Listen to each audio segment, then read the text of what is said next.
Bonjour à tous et bienvenue dans ce nouveau numéro de Parlons Cash l'Hebdo. Et on commence ce JT avec l'inflation qui a significativement ralenti en novembre, passant de 4% sur un an en octobre à 3,7% en novembre selon l'INSEE. Une baisse saluée par le ministre de l'économie Bruno Le Maire qui se félicite d'un vrai succès économique et d'une victoire contre l'inflation. Selon l'INSEE, je cite, cette baisse serait due au ralentissement des prix des services, de l'énergie, des produits manufacturés et de l'alimentation. Dans le détail, les prix de l'énergie ont augmenté moins rapidement en novembre avec une hausse de 3,1% contre 5,2% sur un an en octobre.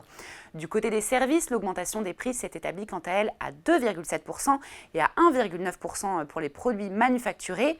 Enfin, côté produits alimentaires, le ralentissement est plus léger avec une hausse des prix passant de 7,8% à 7,6%.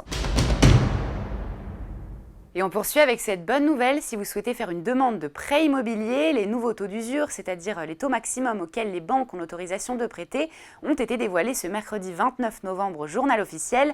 Et la bonne nouvelle, c'est qu'ils ont été revus à la hausse. Et oui, depuis le 1er décembre, les nouveaux taux d'usure sont passés à 4,4% pour les prêts sur moins de 10 ans, à 5,8% pour ceux dont la durée est comprise entre 10 et 20 ans et à 6,17% pour les prêts relais.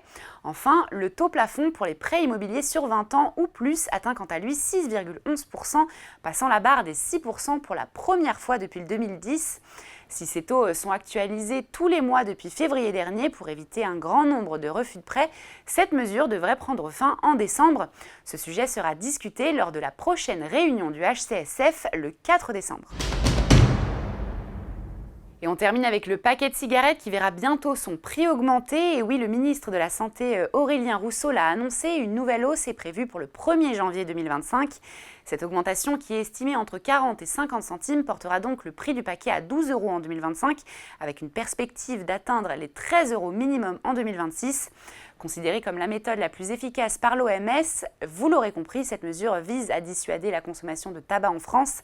Et bien que le gouvernement ait promis de ne pas augmenter les taxes sur le tabac en 2024, le Parlement a quant à lui décidé de modifier les règles de taxation, impactant significativement le prix des cigarettes qui avait atteint 11,14 € en juin 2023.